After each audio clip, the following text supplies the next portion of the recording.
in. You know how we do on the go in. We go all the way in. So far, sometimes we come out the back door. But today, we got a real one. We got a real one for you, son. The cat that put 865 on the map from Alcoa himself. My man, MC, Mr. Mac. The MC old school. The founder of the Boiler Room is here, baby. So it's gonna be hot today. You better tag a friend, tell him to come on in, cause we gonna do something and some things for real. So Mac, talk to me, baby. Let's just talk to the people, man. To go in is happy to have you here.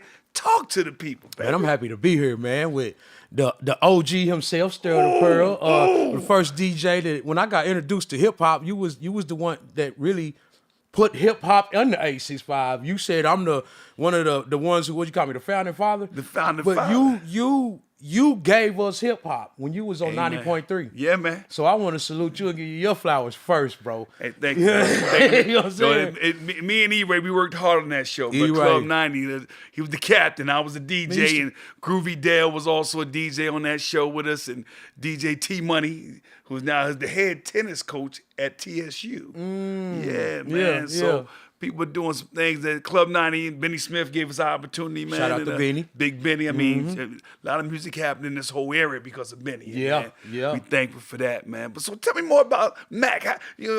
I was although my IQ is low, but I'm old. And so you was young when I was in college and doing Club 90. Yeah. Talk to me about how hip hop has shaped your life and the music game itself. Goddamn, Sterl. I mean, it's hip hop. It just turned 50. My man. I'm 49. My man. You know what I'm saying? Man. Shit, it's a year older than me. My first cassette tape was LL Cool J Radio. Whoa! Yeah. I won it off a breakdancing contest at Walmart. Came in like 34th place. The other guys won some money, so I won a tape. Man. And I got the LL Cool J. I mean, shit, it's one thing, still, it's still cool to me. And I think it's still why I do it. It's still cool. It's to be able to express yourself with rhymes over dope-ass beats and not be told what to say, it don't get no better than that, man. Brother, it's and I was around, I'm dating myself now. I was in, the 5th grade back in New Jersey when Sugar Hill Gang did their demo before they went on record. That was in Hackensack, 2nd Street Park. My cousin knew Master G, Guy O'Brien. So and Sugar Hill Records was down the street. Right. And you seen all this shit. I watched the whole thing develop, Mac, and I tell people to be able to live the life that I've had, to be able to see the development of such an incredible art form.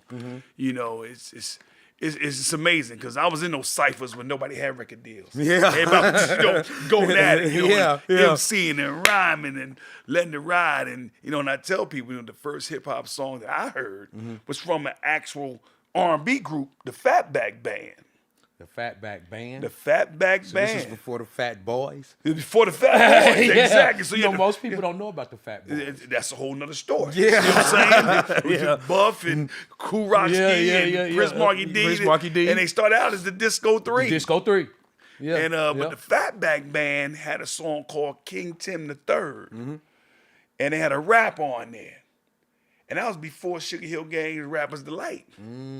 Okay. And that's why it's always an argument that wasn't the first one. that wasn't the first one. Yeah. That wasn't the first one. Yeah. And then you got a lot of guys, across the bridge in New York. I'm a New Jersey guy. They would, argue that some songs were on record, just didn't get played. Just and didn't break it. because break. Kool Herc and shoot, you got Kool Herc.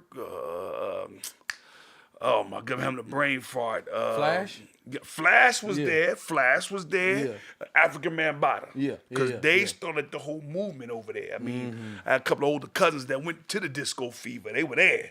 The and Fever. The The Fever. Fever. They man, look. Yeah. And I had the opportunity to get a tape out of the DJ booth from a couple of those spots. And that was the big thing, getting tapes out of the DJ booth, because the DJ would tape the show.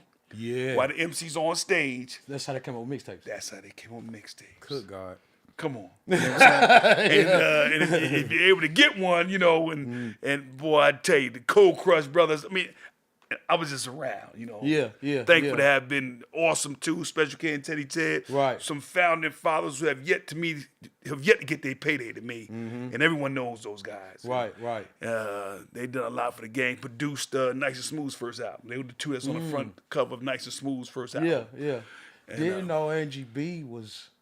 Sequence. I didn't know that. Sequence. And I remember them. Sequence. Yeah. And they would funk you right on up. Yeah. Let me tell you. What Beat Street? No, but they didn't know.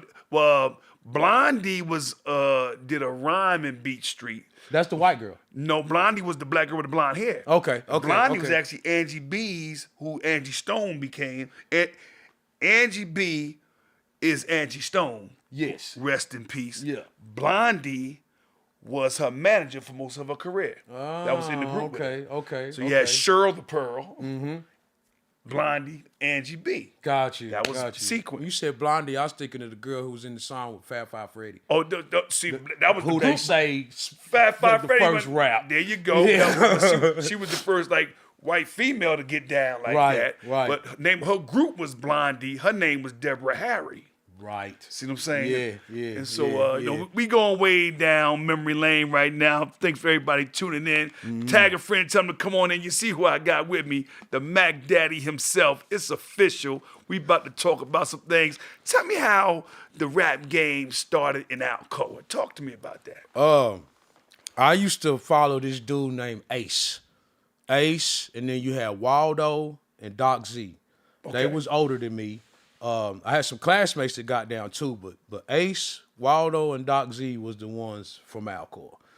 Doc Z and Waldo ended up winning some pool party contests and ended up coming over to the fair and doing some contests back in the days. Okay. So they would come from Alcoa to Knoxville. To do the talent shows. Okay. Now, who was I want to say that was the rapper back then from the East Side who was putting on before 5. Turbo? No, that's the Z-Force? DJ. Yeah, right. Okay. It's a rapper. It was K Chill. Is that his name? I'm not sure. I know J Live did a lot of those showcases back then. Okay. When I came to town. I don't want to get his name wrong, but all I Okay. know is they used to battle. All at right. At between the pool parties and between the fair. You know what I Okay. mean? When they would have talent shows and shit. And this was I was in middle school. But I graduated from went to high school, fast forward, ended up working a job with Ace. And, Wow. And I had been listening to their tapes and stuff, and it was just I love hip hop, Sterl. Hey, man. And it was a nigga always rapped in school or whatever, but it was Right. like, all right, Ace, I want to rap, man. Would you fool with me if I decided to? And he said yes, and I never looked back. Wow. But these dudes is the dudes who was from Alcoa who set the way for me. You know what I mean? I can't speak for nobody else, but Ace, Doc Z, Waldo, and then the people that was in my classmate. You had my classmates. You had Brandon Holloman, which was Hollywood. They had the Maryville City. Remember that song? Yes, sir. He the one sung Maryville City along with Dirty D. And rest in peace to my guy Sammy Garner. Sammy Garner. Them was the rappers from back then. Okay. Yeah, and then I came after them. So Alcoa had a A little bit. trailblaze for little you bit. to get up the street a little bit on that. Yeah, and that was just there when a nigga was definitely on the nuts and 5 foot Oh giants. yeah, come on. You know man. what I mean? I remember the nuts. Yeah. And then she 5 foot. I remember the first time I saw a 5 foot, man. It was one of J Live's showcases. And I just thought the brother was incredibly talented, man. Yeah, I thought he was yeah. incredibly talented. Then the whole movement, the 5 foot giant, I mean, it's Small thing to a giant. Come on, man. Stop playing. It's official, man. And you got those guys, and oh man, he had the group that Furby those guys was with. SOBs. SOBs. Yeah, SOBs. SOBs. And yeah, man, I mean, a lot has happened in this area. And I remember when I was in college being the guy that I had some things that had a little priority back then before I got too deep into what's happening inside the city. You know, being on athletic scholarship, I had to handle, you know what I'm Yeah, saying? yeah. But when I got word everything was going on, I met Buford, DJ Buford, and J Live at the same time. I feel like I remember Buford. Oh, Buford, yeah. he was doing his thing. Then I met Turbo. Yeah. And then I met what's the brother? Turbo was the man. Turbo was set up a system you thought he was doing a concert and he was doing a party for 10 people. I Those mean, pool parties I was talking about, he come was on, DJing them. Come on, man. He was DJing them. Z-Force made some noise around here, figuratively and literally. Yeah, yeah. There's a lot of guys doing their thing. And I got a chance, to high five a few cats and, and being that I was in a whole different lane at that time, I wasn't known for, DJing, even though I had my equipment in my room. Yeah. You know what I'm saying? Yeah. I wasn't known for, it's funny because coming out of high school, I've said this story before, I don't know if I ever told you or told my go-in audience, coming out of high school, I had a record deal. Oh yeah, we talked about it on my show. Yeah, on your That's show, the first exactly. time I knew about it. When Man, you told me. and so and back then things weren't like they were now, and they weren't like they were by the time you came into the game because I was in its infancy stages, and and I thought $500 was $500 million. Right, especially back then. Oh, brother, we talking 88, 86. So that's a long time and that's ago. what the company offered you. $500 And a record. and a record. They promised me to get on the radio, and it's funny. I hear about now all these stories are coming to light, and that's why I'm thankful. Guys in the game and like yourself and guys coming into the game now, they're doing things to make sure they understand what they're signing. Yeah. Cause back then No lawyers, no nothing. you don't even think like that. I'm signing record deal. Right. You didn't realize what you were really signing, and the unfortunate, occurrences of artists that have been through the no lawyer situation and not having somebody actually read what you're signing and the language Know and stuff. what the paper's saying. The language. I'm happy to see that people are taking that 5 minutes, that moment to say, just a second, thank you for the offer, but let me get this looked at. Yeah. Because so many people like myself had my mother not had the awareness to say you're going to college and just would have been happy over the moment. She stuck to the plan.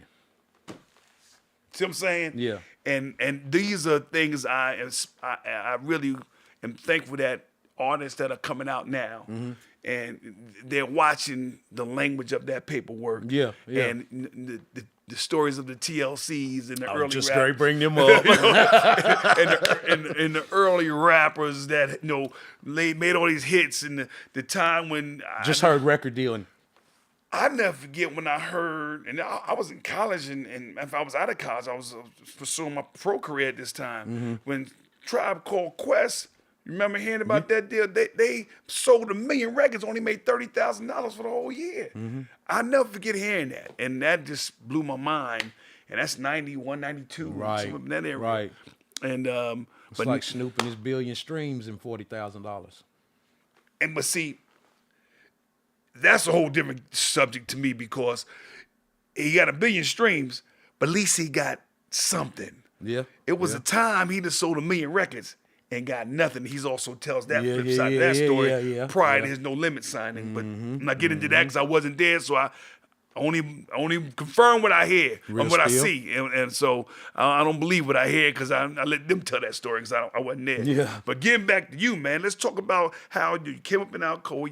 You got your trail blazed, and now you're in the game. You're doing things, and you grinding, bro. Yeah. I mean, you put together that boiler room. Talk about that. You cats roll like Wu-Tang back in the day, there's bro. a bunch of us. There's a bunch of us. There's about 15 of us. Everybody had music. Everybody was pushing. Everybody was spitting. Yeah. Everybody was hard. Yeah. Everybody was hard, and it came to a point to where though, I see it all the time with people in cliques and that run together. Eventually, somebody has to put everything on their back, though. Right on. You know what I mean? Because what's going on around you might not be going the way you wanted to or expected it to. Right. So you got to put the battery in your back, and you got to do it yourself.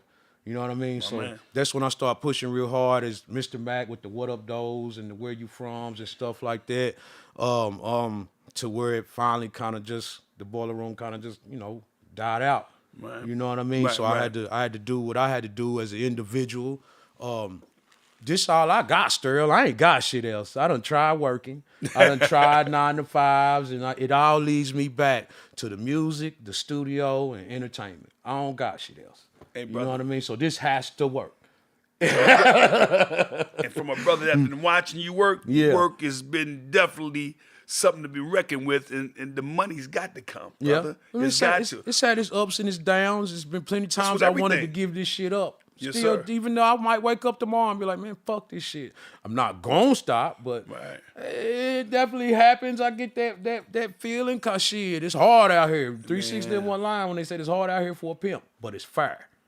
Facts. You Facts. know what I'm Facts. saying? And that's one thing a lot of people don't realize about the music business, how much of your heart and soul goes into the product that you make. Mm-hmm. And then when you want to make something that everybody likes every time. Yeah. But and then then you hear a song that your song is better than that song, but people don't like it like that. Right, right. And that's why I never hesitated about when I got a song from the Mac. Hey, I play it and let everybody get an opportunity to like it. That's how you are one of the few DJs that just will break a fucking record. Hey, man. You will break the record. A motherfucker could come to you, at least back then, I could come to you. Didn't even have to hear what it sounded like. I could have handed you a CD full of air and you still would have played it. But Mac, now let me quantify that. Yeah. The only reason I would do that is because I knew the work that you would put into the product you would give me. You did that the first time I brought something to you at the club. But I already knew about you. Okay. See what I'm dig saying? that. Yeah, So yeah, like, yeah, other people, and people will say, Sterl will say, let me listen to it first. But if I know you giving it all you got, the decision's not up to me anyway. It's up to the people. The people. It's the people. It's up to the people. Yeah, yeah, I don't DJ for me. I DJ for the people. yeah. Yeah. And and if I know an artist who's putting it down, working his product, let the people decide. Yeah. I mean, because I give this story to everyone. I mean, I never forget the first time I heard Laffy Taffy. Mm-hmm. I thought it was an insult to hip hop. To hip hop. I did Like, not what is like this? that song. That's how I felt about you. That's Keep how it I going. felt. Yeah, yeah, yeah. And then the people started liking it so much. I got such a response when I played it. By the third week, I'm loving it just as much as the people. Grew on you. Come on, man. Yeah, it grew on you. And that's what music has the thing to do. And that's why I want to talk about your growth inside the music game. Tell me more about how Mr. Mac has grown inside the music game. It took losing everything and having to work back from nothing. You know what I mean? man. I grew up. I learned the world didn't revolve around me. I learned everybody don't like everything. You know what I mean? I learned that even if they don't, just go back to the drawing board. You can't take it personal. I got favorite rappers. I don't like their songs. You know what I'm saying? I had to learn. The most important thing is what I just said earlier, though. The world don't revolve around me. When I figured that part out, it made things a whole lot easier. It made dealing with people easier. It made just going through life a whole lot easier. I could accept things better. We don't like accepting things. Like you said earlier, we want people to like our shit. Right. So if a motherfucker don't like it, or if somebody saying something different that you don't like or whatever, you can get defensive. You could burn a relationship up just by thinking the wrong way. Right on.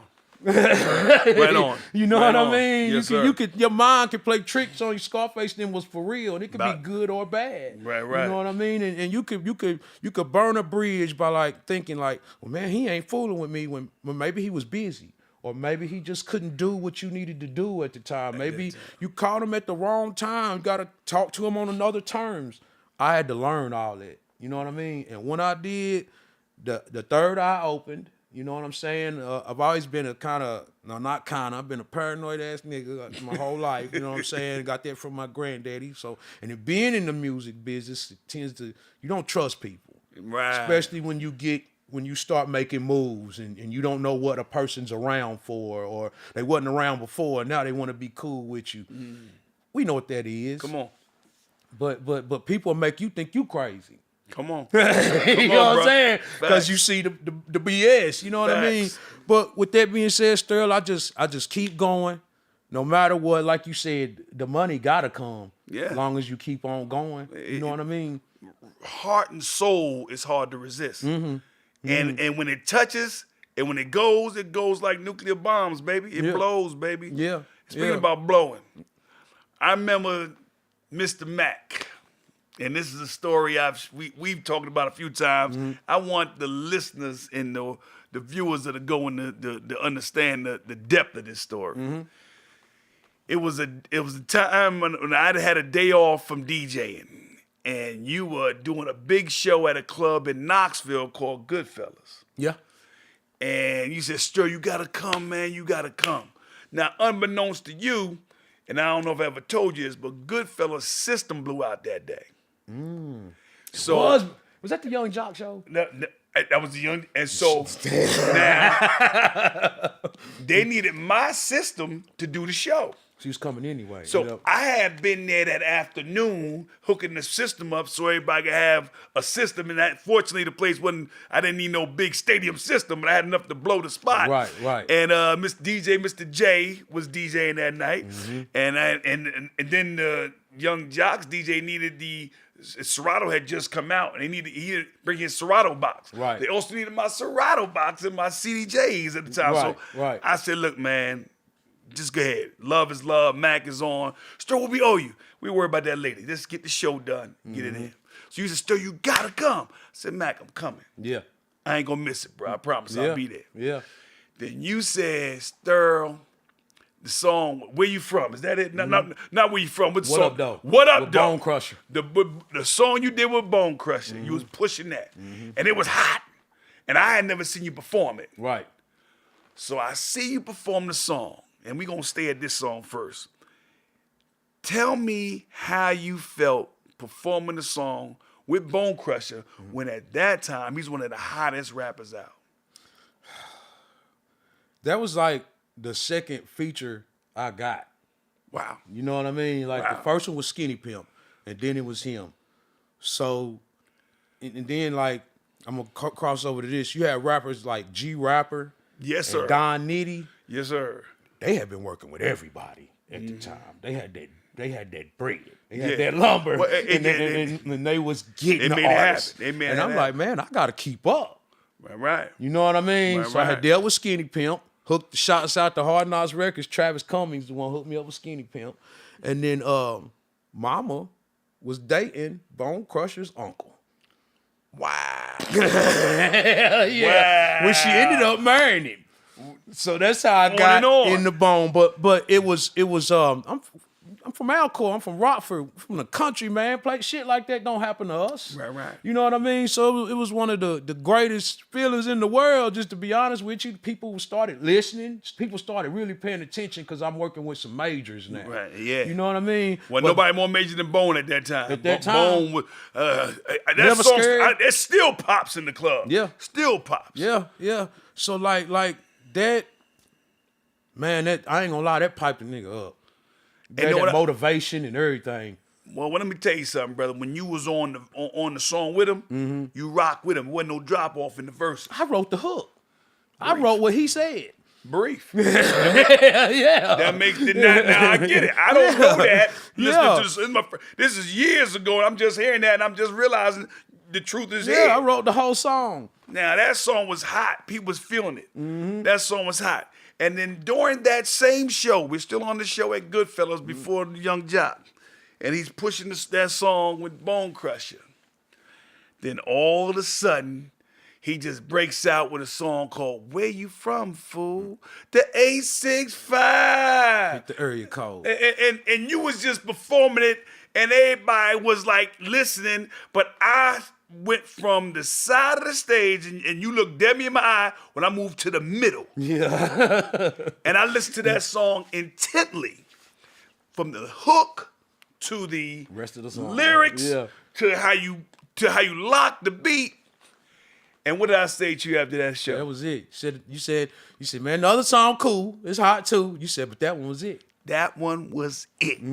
And you start spinning it in the Malibu after that. Right away. I said, we had this Malibu. I didn't have to be there. You wasn't there. It was the next night. Because that was a Friday night show, and the Malibu was Saturday. Sure was.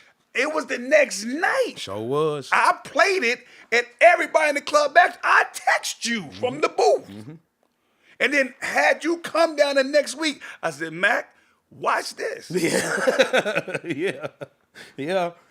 Talk about the whole wave of the Where You From song and 865, all the things that happened to you because of that song. I knew being from Rockford and Alcor, I had to have a song to get everybody. Yes, sir. I had to have it, and I couldn't say I was from Knoxville. I'm not from Knoxville, despite all the family I had over here, from east side to the west side. They run deep, but I'm still not from over here. And I don't know if many people know this, but Alcor and Knoxville has always feuded.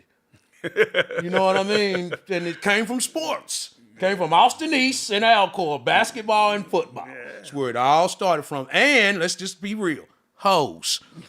Niggas love fighting over hoes. You know what I'm saying? So it definitely started from there. So, with it always being a feud, me not being in no organizations, though, I could go where I wanted to. My man. I could go in any hood, any project, and I was cool with everybody. I ain't had no issues, you know what I'm saying? So I'm like, man, how can I do this? What can I do to make this something to where everybody can feel it? I think Luda had area codes out at the time. You know what I mean? Right on. And Lil Flip had a song called 713. Yes, sir. You know what I mean? Yes, sir. I'm like, I need an area code song. And that's what I did. 865 hit, brother. And and I, as a DJ, me and myself and DJ Double R at the time. DJ Double R. And Roebuck, my man, already know. We played that song with so much pride, dog. Now, I'm not from Knoxville, but I'm here. Right. And I was just happy to finally see a song that the world had to listen to. Yeah. Because I'm listening to songs from a DJ perspective. Right. I knew DJs could work with that song if they was in the 212, no matter where they was at. Yeah, They yeah. can work with that because the way you locked into that beat. Yeah, DJ Doink. Come on. The way you locked into that beat was like, sometimes you guys as performers don't understand when you lock into a beat as a DJ can see it. Right. And man, and then the verse, each verse was escalating, ascending to a climax. So the hook was already bad meaning good, and then each verse ascended to a climax that made the song keep on going. So you start but in the song you over here. Yeah. See what I'm saying? Down here. Bro, come on, bro. Down And here. so I want to hear more about how that song elevated your career and what it did for you.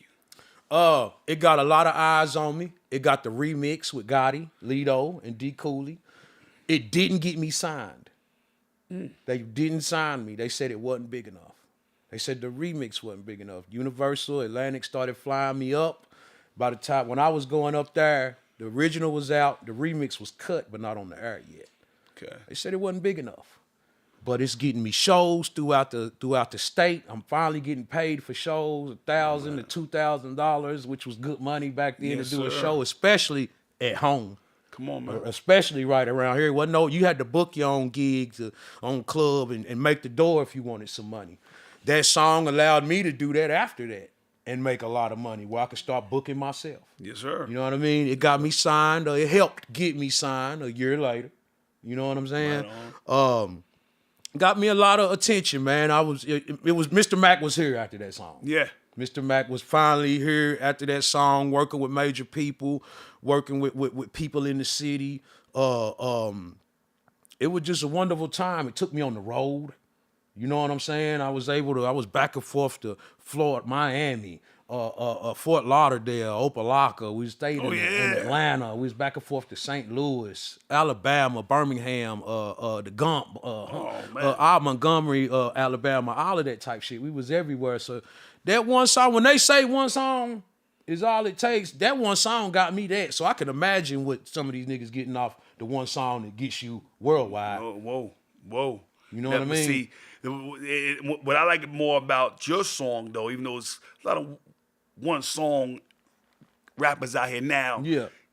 but they ain't classics. Not for sure. Yeah, I challenge anybody listening or watching right now to tell me last year's #1 rap song right now. Yeah.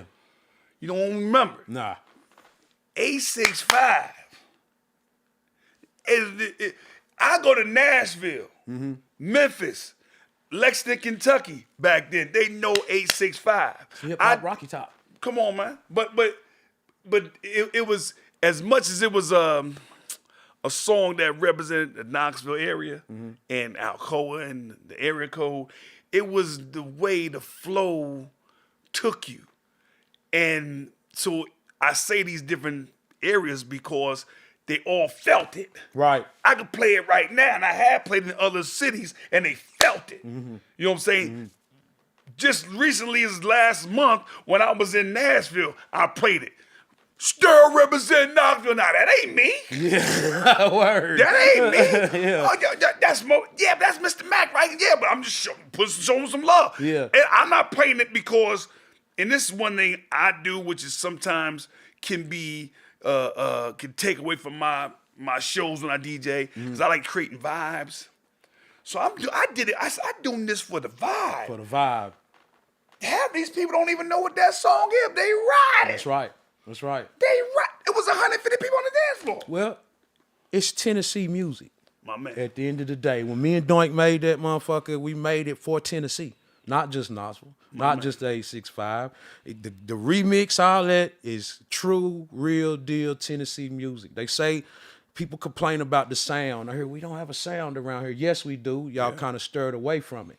Some of y'all did. Not everybody. You know what I mean? But some people stir. They do what they do. Do what they do. Yeah, right, right, they do what they do. You know what I mean? But Tennessee has a sound, and it came from Memphis, to Nashville, and it ran all the way up 40 to here.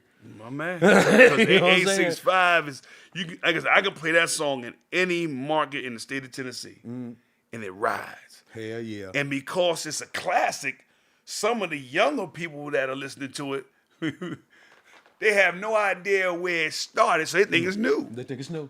I love it. Because people ride it.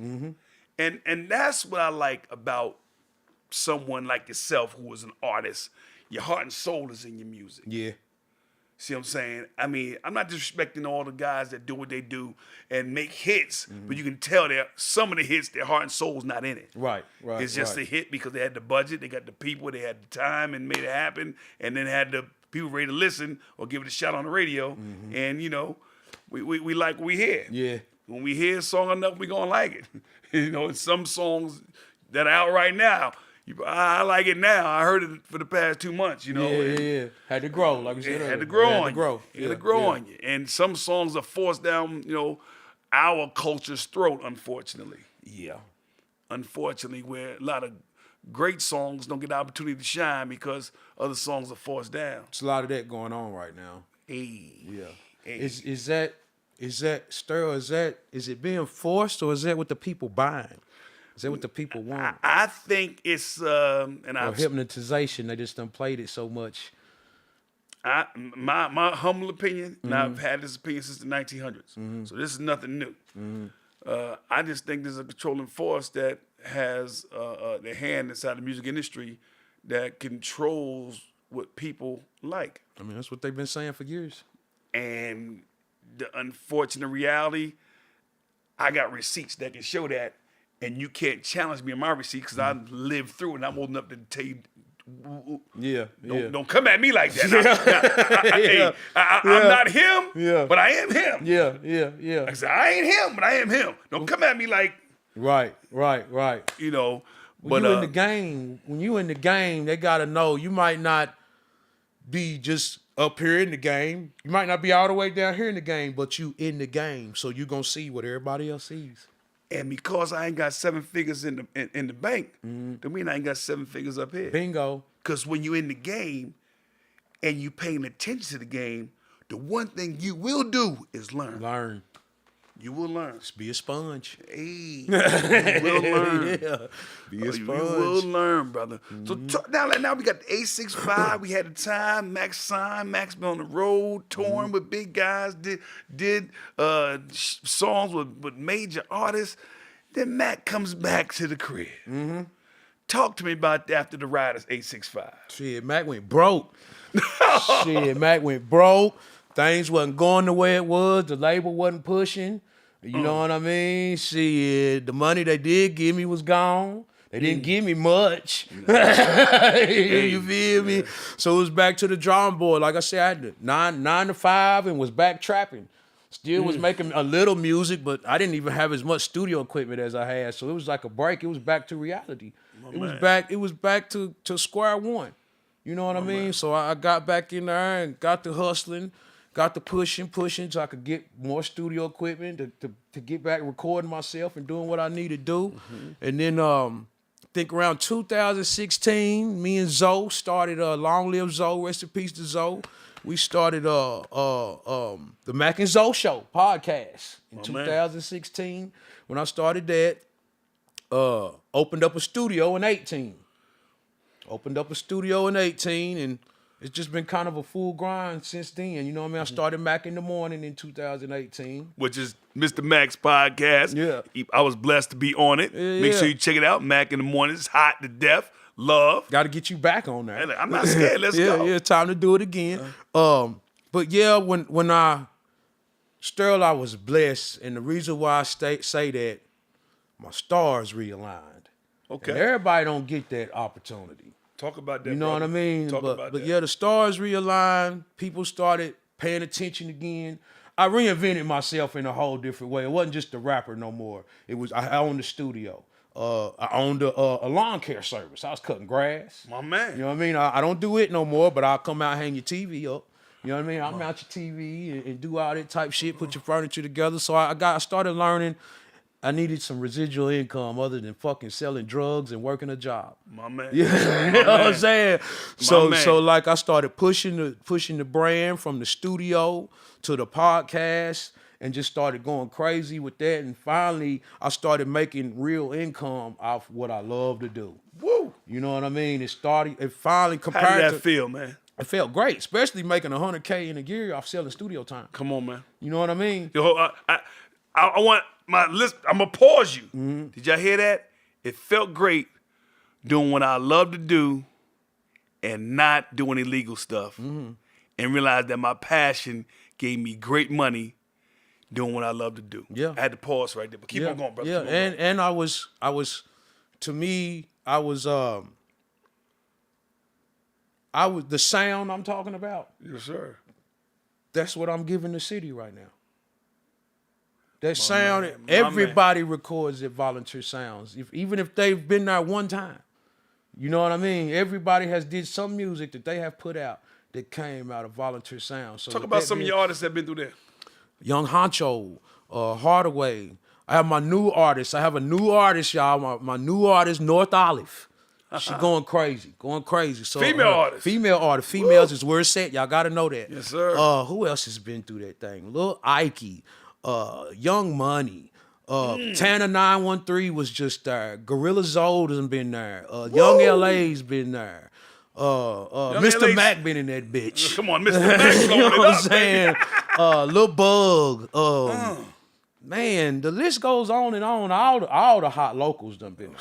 All the singers, all the rappers, even if it's just once, they still done been there. Yeah, man. You know what Yeah, I mean? man. Yeah. Yeah. So like I feel like even like I was speaking on the sound earlier, if you come to my studio, that's the Mr. Mac sound.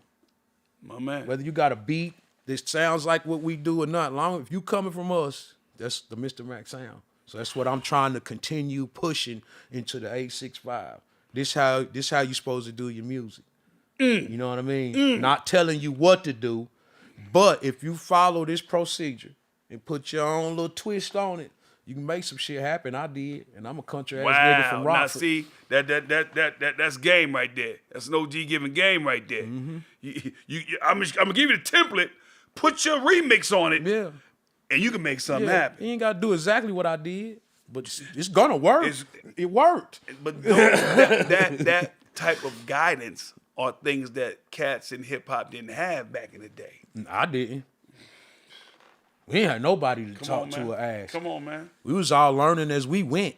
Come on. You know what I mean? Come on, man. This is how learning this we went. Hey, I know that feeling. I feel that now, Sterl. I feel even in 865 right now, man, it sucks. And I ain't trying to discredit nobody, but I feel like I don't have nobody to rub elbows with.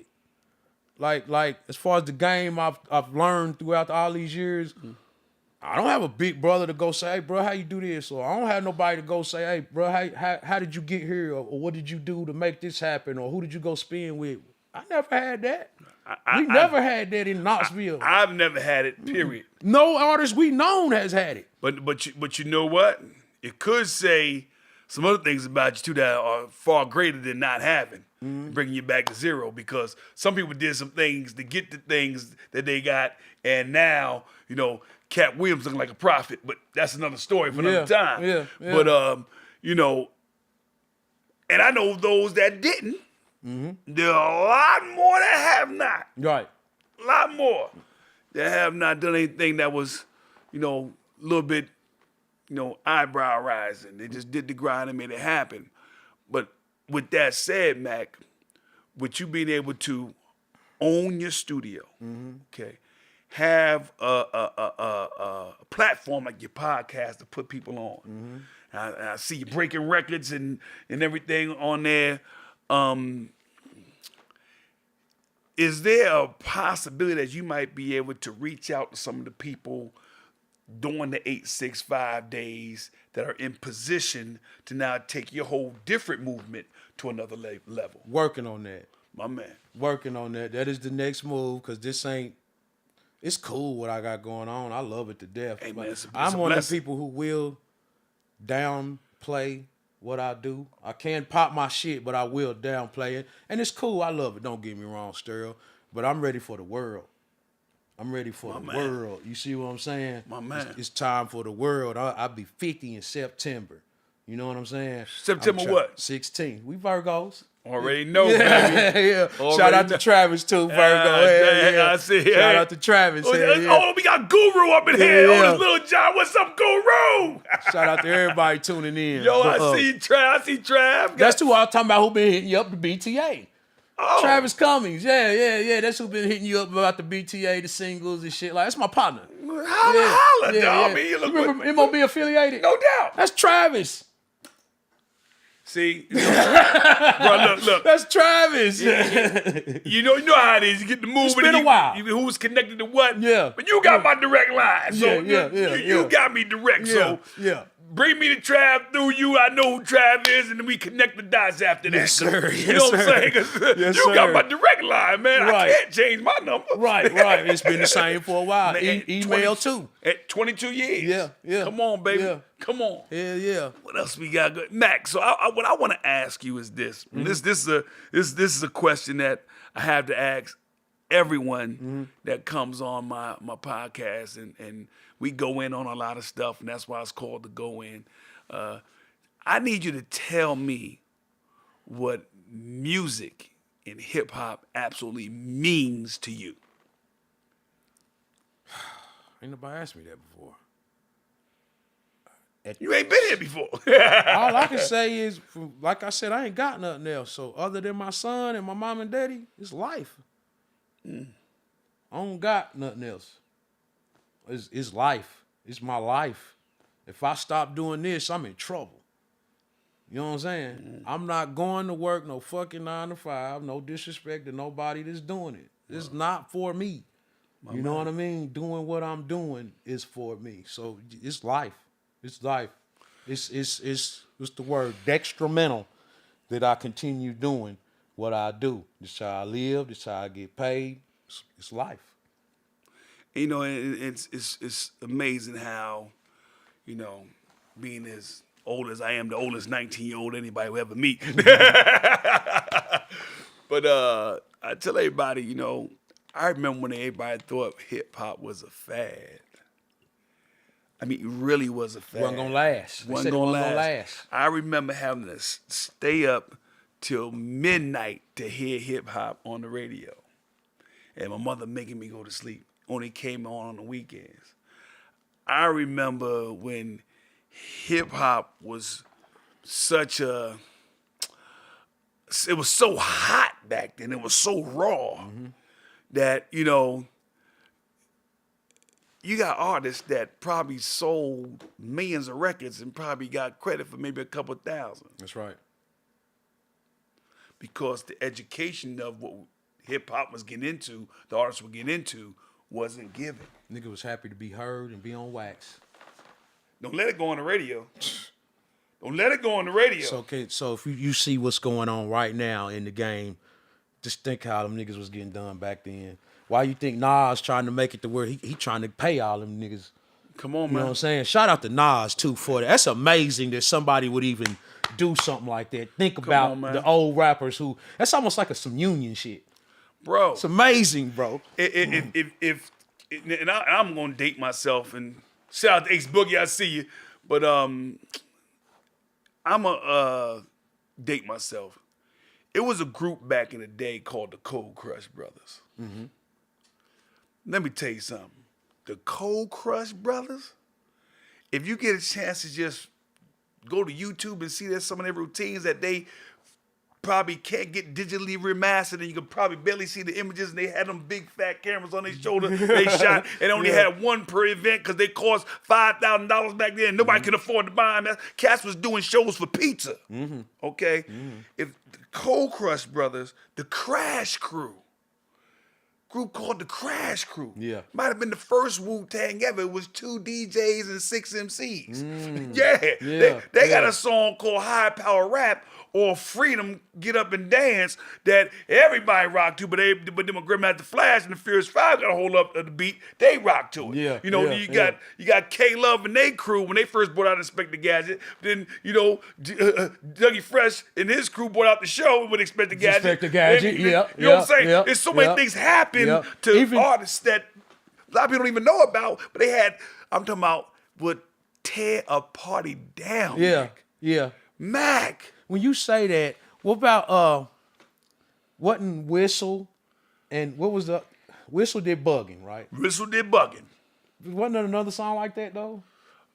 Whistle did That was Bugging. common back then for the songs to kind of Because people would, the creativity was there, but you know the ability to do something else wasn't. You know what I'm saying? So everybody was, there was a few channels, a few beats, few songs, sounds. Everybody trying to get roll down, off this and hope to make something else. and you know hit the 808 drum machine or whatever, and try to make something happen off the sample. Yeah. You know, and but you got Whistle. I mean UTFO. You know, I mean Rest in peace, Kango. Kango, educated rapper. Educated rapper. And now I'm good friends with Mixmaster Ice. That's my guy. That's real shit. That's my guy. A cat that, you know, when I heard Roxanne for the first time, I'm a senior in high school going crazy. Going crazy. Going nuts, bro. Yeah. And now Mixmaster Ice is my guy. Partners. My guy, you know. And I've met so many incredible pioneers, got, you know, Chuck D and Public Enemy, and, you know, you think about all of that. And the respect, and I said this in another lane, but I think it's the same respect due to rappers that blaze those trails. Yeah. I've always said everybody in the NBA owes Dr. J, Wilt Chamberlain, Larry Bird, Magic Johnson, and Michael Jordan a tax. They paved the way. They all them guys are tax. Moses Malone. It's cats from back in the day that should never have their estate at zero. Right. It should be a tax, like a government tax, in my humble opinion. Yeah.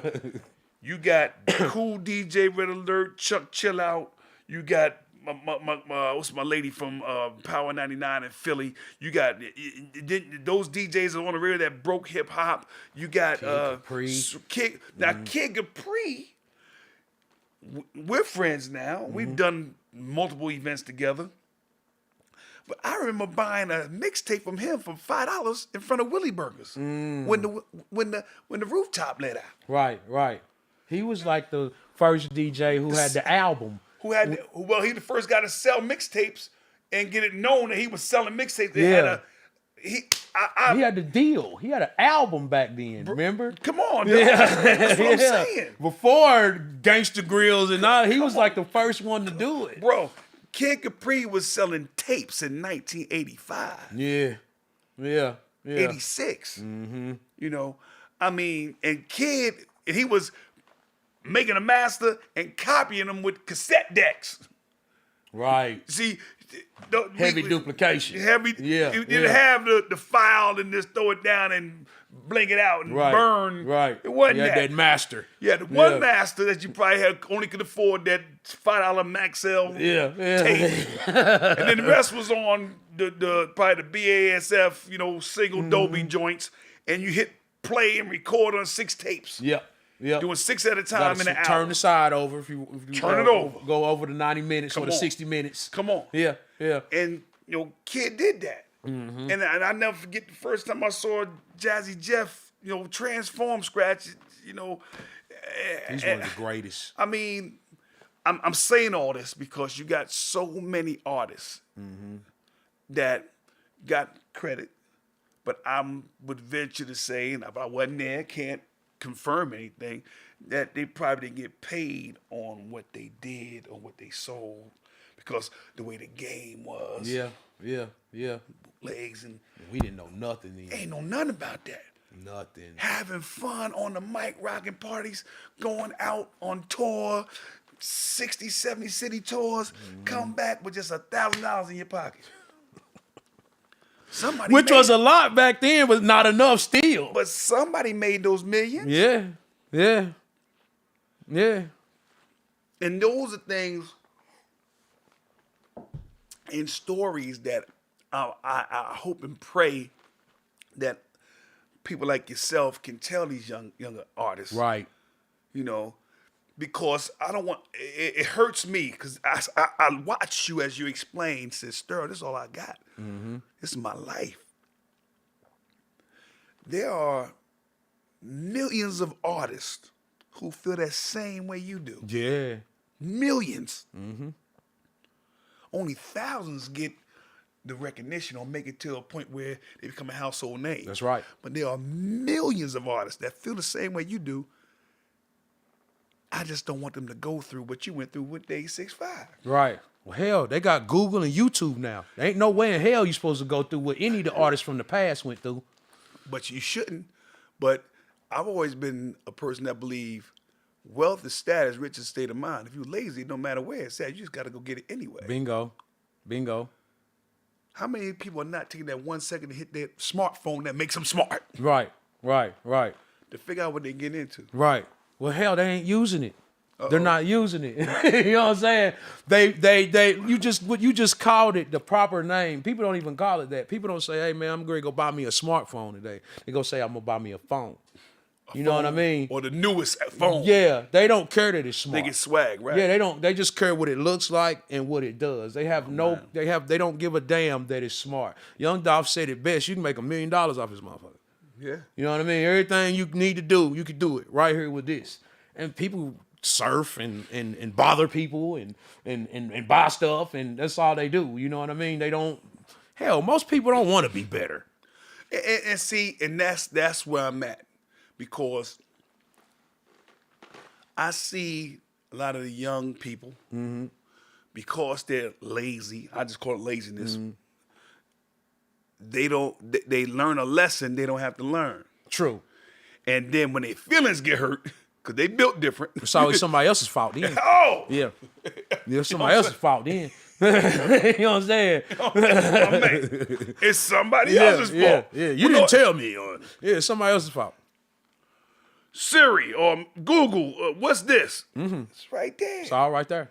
Back in the day, I had to go to the library, walk 20 minutes. Get your encyclopedia. Nigga, a dictionary. You had to do all that. But then we had to go through the Dewey Decimal System in the car racks, and then find the subject, then find the book, then go to the aisle in the library where the book is, climb the ladder to get to the book, to find out the book ain't even there. Ain't even there.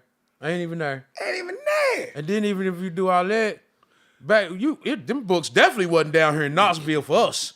My man. You know what I mean? We definitely didn't think, man. Well, what I'm about to say.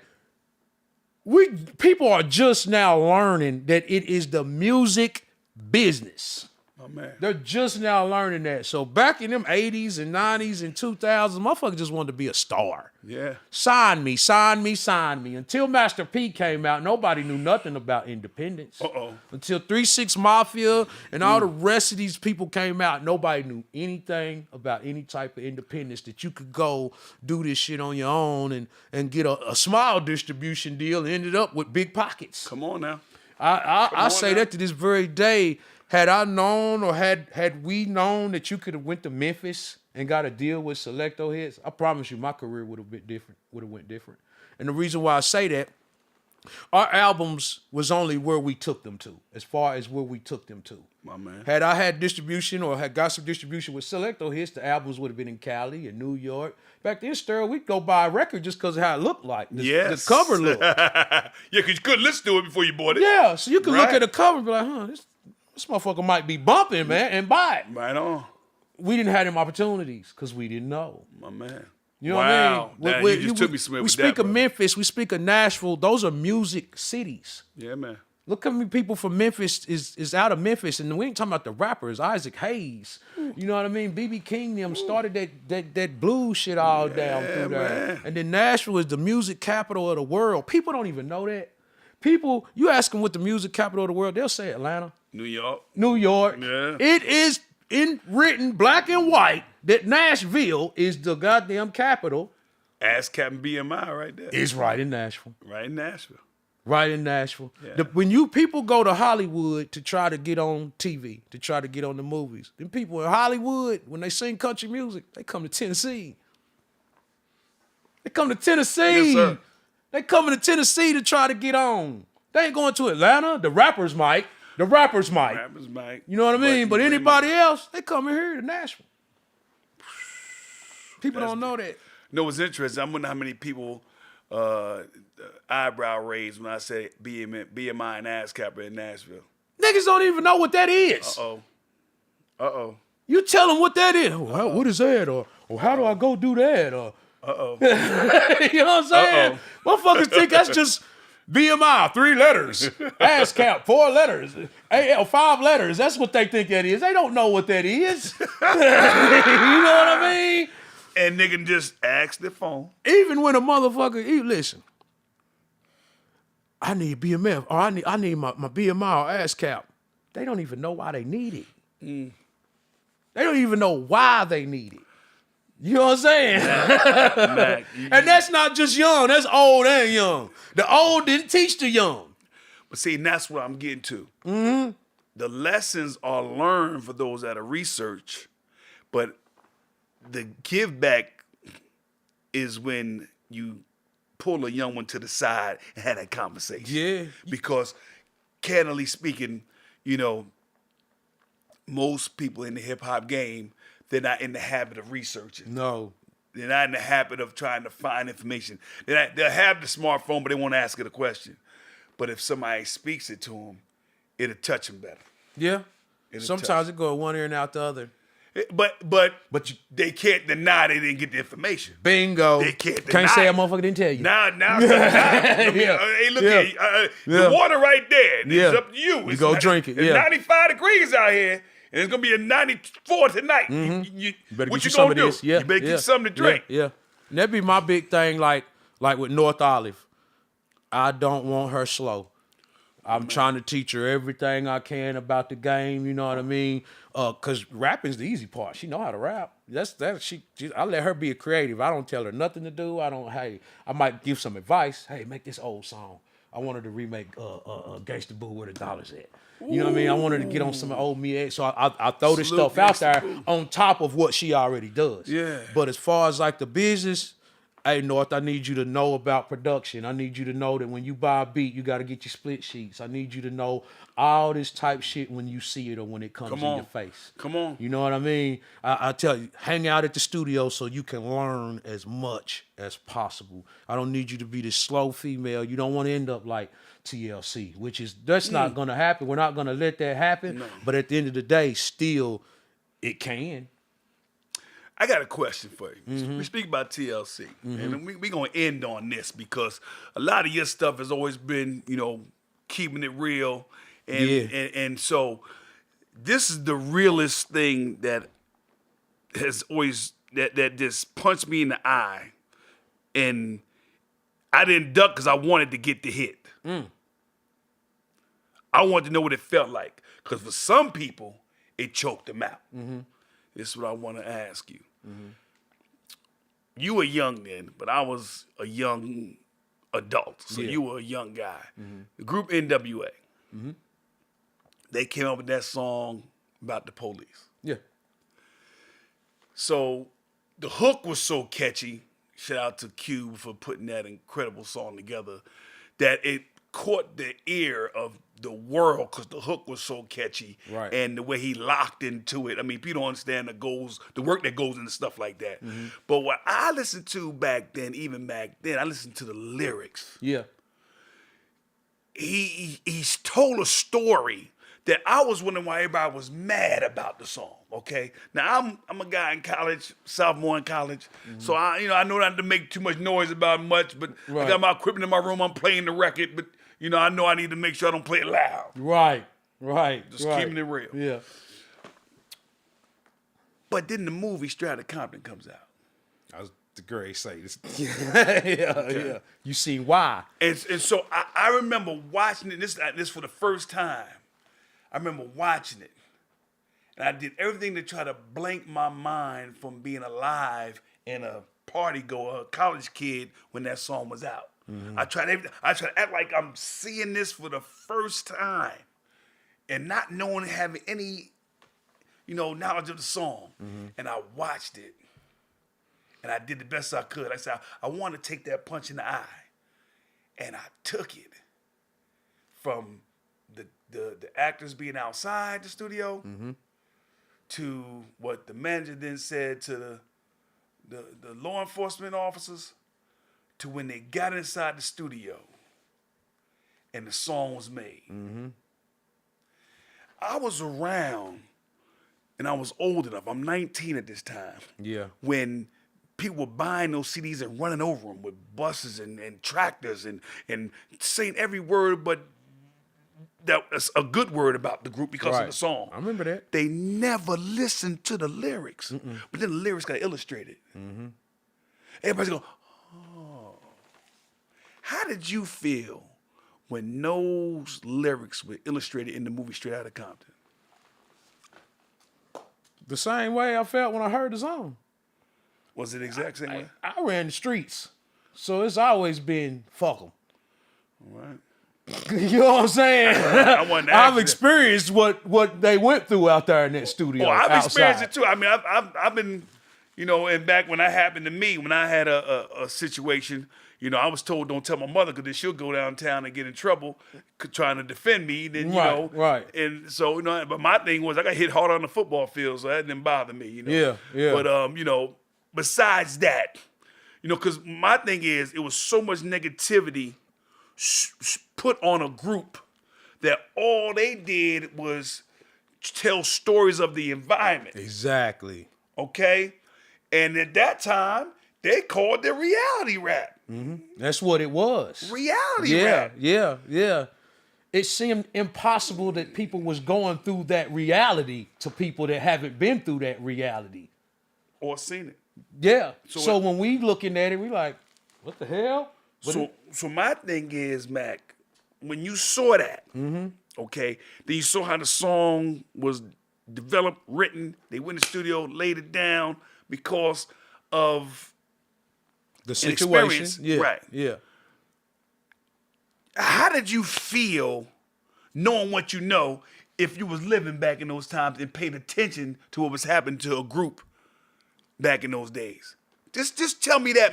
I mean, I get how you was, maintaining your lifestyle and that and your attitude you had to have because, you was sticking What I and was moving. doing. Yeah. But just from the experience that these artists had to go through, they lay a song down. Never, in my opinion, not ever disrespecting the hierarchy, but just illustrating an experience. If you hear the lyrics, not one time was the hierarchy disrespected. It was just the illustration of the hook that came through the lyrics, and you learn why right there. Well, that's where the disrespect to them comes from. Break that down for me. I mean, fuck the police alone.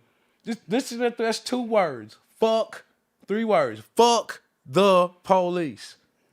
It don't get there's no respect in that, no matter if you're talking about the situation that happened or not. Okay. You know what I mean? Okay. If you say fuck a motherfucker, that's disrespect, period. Okay. You know what I mean? But they was disrespectful first.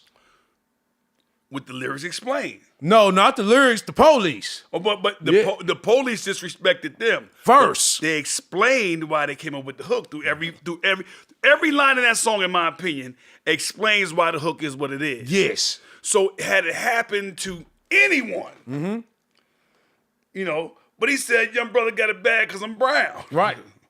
Right. Now, that right there, you know, we in different times. We in different times. But for some reason, my brain stuck to the verses more than the hook. Right. You're gonna make me go back and listen to the song again. Hey man, that song, that song speaks.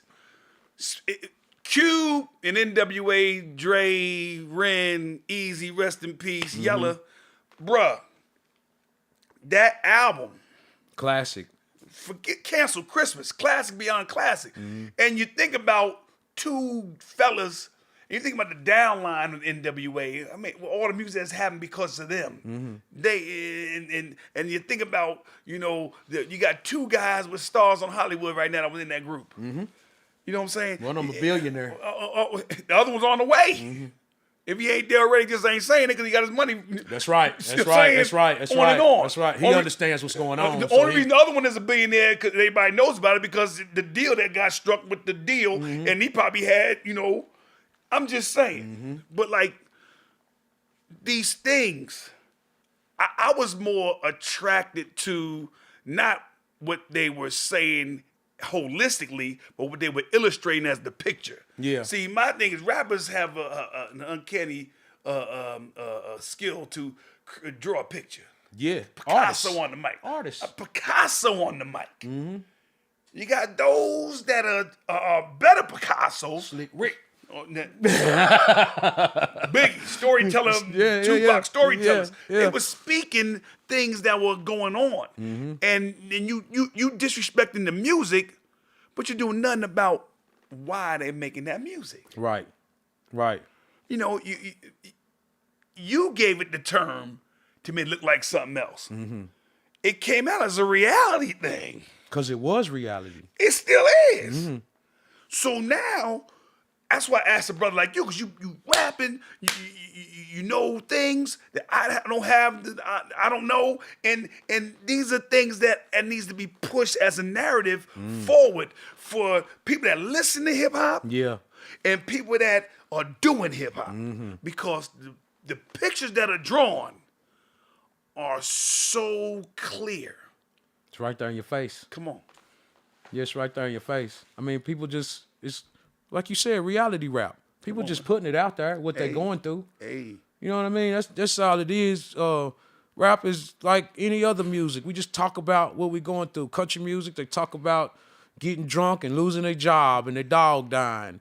Rock and roll music, they talk about doing hardcore drugs and getting drunk and running through the groupies. Well, rap music talks about their environment, which, hell, it's pretty rough for niggas. Hey. You know what I mean? Niggas is living in the projects and on fucking food stamps and going out and seeing their people get killed and stuff like that. So, you know, people wonder, why this group of people acts like this or why this group of people act. We're a product of our own fucking environment. Now, do you got to stay there? No. True. You don't have to be that. You know what I mean? There's knowledge out here every single day for us to be great and be beautiful. You know what I mean? Yes, so you don't have to do the bullshit. But growing up that way and living in that type of environment, you're more prone to lean towards that than the other side. Cause you got to think about it. what you see on a regular daily basis, you think that's normal. So if you seeing something every day as a child up until you 25, that's normal to you. If your daddy beat your mama every day, that's gonna be normal to you. You see what I'm saying? Yes, sir. Yeah, that's gonna be normal to you. Even with what NWA when them was seeing, that shit was normal. That wasn't the first time them niggas went through that. That's right. Hey, You know what I'm saying? Hey. They just was in the studio when it happened that time. yeah. That's all that was. They was able to goddamn. Oh man, I talk about it all the time. My studio was in the trap house. I could sell drugs and go to the microphone and rap about it. As soon as I got done selling the rock to one of them junkies, I could go right in there. Boom, boom, boom. I just sold a rock. $50 double up. Look, I can say what the fuck I want. Because it just happened. My man. And they did the same thing. But that wasn't the first time they went through that. No, it wasn't the first time. But see, my thing was even back then, let's investigate why they made the song like that before you start actually disrespecting them to the point like they doing something they had no intent to do. They was trying to bring awareness to a situation. Right. Because that song wouldn't have got made if that situation wouldn't have happened Never happened. right then. Right then. But it had been happening to him. Well, it happened to him. Remember Cube got pulled over coming out of Dre house. Come on, man. Remember? Come on, man. Trying to go to his Trying house. to go home. Across the street. Yeah. Bro, They talk shit to his mom and daddy and some more shit. And the illustrations they probably wanted to put in the movie they couldn't put in. Because, and it's just, I've been through some things, and and I know a lot of people have been through some things, and but my thing was, I'm built different. I'm nothing's going. If I didn't do nothing, you're not gonna make me do something. Right. You gotta get me out of character. That's if I didn't do nothing, you're not gonna make me do something. So you can do something to me. It's not gonna happen, and that mentality, it recently got me out of a situation. Right, because, right. But it's and I get it because now everybody's perfect, and people that are more right than they are wrong, but they're not perfect. So you might be in a situation where they might be wrong in that your one situation. There might be 1 out of 100, but you that one. Yeah. So don't make that one wrong, make it right by you doing something wrong. That's right. And those are. And I just wanted to holler at you. That was a question I had in my pocket since you agreed to do this, man. Because I wanted to talk to a cat that see things from a different lens and been through some things that from a different lens than I have. Because that moment in that movie, in my humble opinion, should have illustrated a lot to some naysayers about the genre of rap. They wouldn't care even if it's right there in black and white. They still don't care. That's the whole problem. Look at what you see. Me and you can both be standing right here right now. I talked about this before. We could see a car wreck. We still gonna have 2 different stories. And then you got the people that you call the naysayers. They just want to be naysayers, so they always gonna find something wrong. Just like the people who, well, they should have listened to the law, or they should have did this. Like when people get shot in their own home and shit like that. Well, they should have complied. Kill me in my house. Comply with fucking what? You know what I'm saying? So even though a narrative is there or the story is there, how we see it, how you see it, cause we ain't wrong. A motherfucker still gonna make us wrong. But know what I like now? And I'm glad you brought it up to that level. Video. Yeah. Everybody. Is that helping? I think it's. About them cops to kill that black woman in her house when she said, "I rebuke you," and he shot her in the head. But what it's doing is giving receipts. Yeah. Because at one time, most people could not afford a video camera. Mm-hmm. And if you did have one, you couldn't have it at that right time. Right. Okay. I think because of the receipts that are happening because of situations that might be deemed auspicious, it's helping more than it's hurting, because one thing it is doing is bringing the information to people that act like it never happened. Okay. And when you got that happening, it creates dialogue. Yeah. And that's how you create change to me. Question. What about Rodney King? That was Let's talk about that. yeah. It had come to my attention. Like I said, I don't confirm nothing because I wasn't there, but I had heard through the grapevine, and Yeah. so I could spread a rumor that a lot of the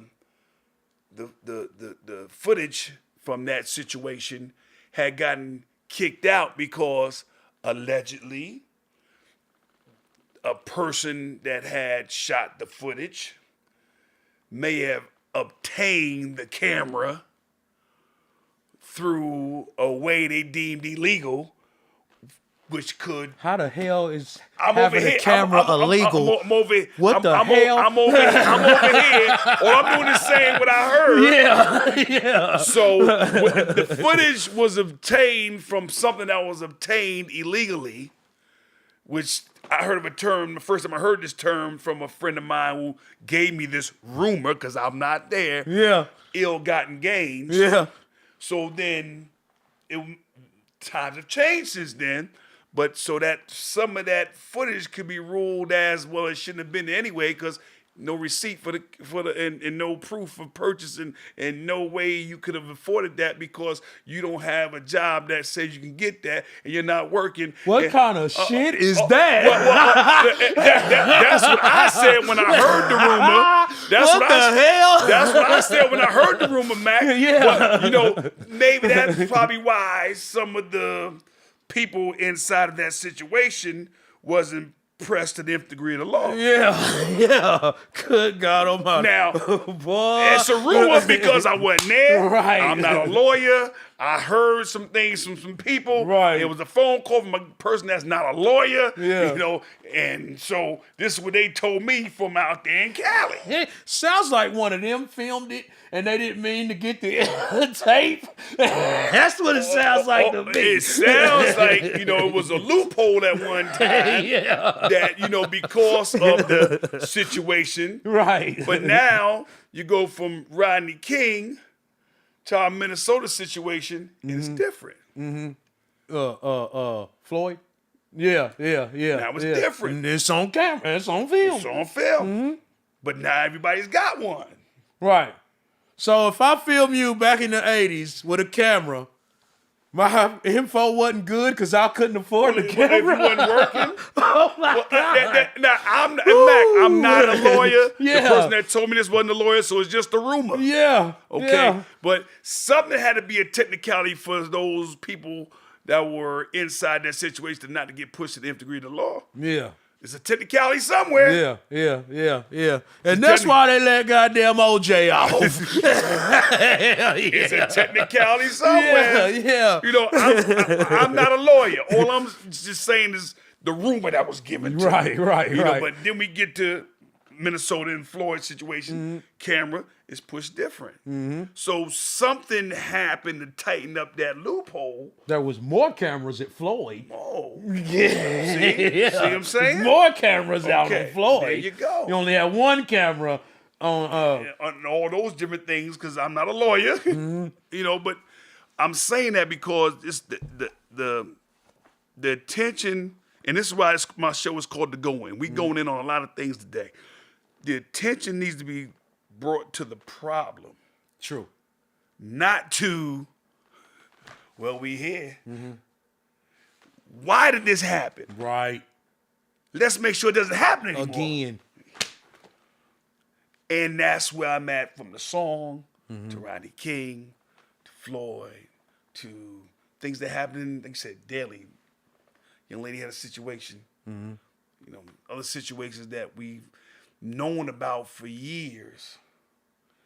And the information is undeniable now. You can't say it's not happening, because for a long time, There's cameras everywhere now. it was, but it never happened before. Never now happened. you know it's happening.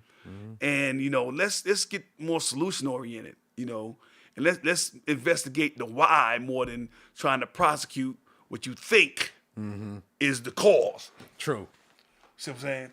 And that's where I'm at. And that's why I had to ask you that question, man. But yo, talk to me, man. Look, I got something down here, fellas, and people and ladies that's watching to go in. Talk to me about all this right here, man. I got some gear. Yeah. I got some gear over here. Stop playing. Y'all see what it is. Belt the ass t-shirt We got the new single out, Belt the Ass.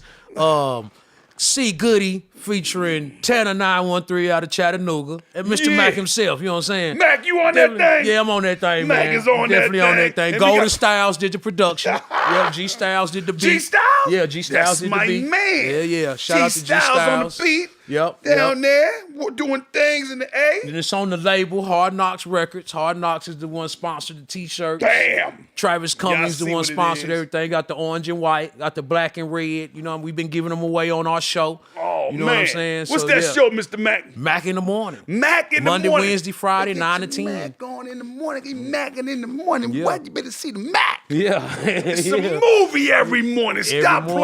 playing. Every Whoa. morning. Mac, Every man. morning.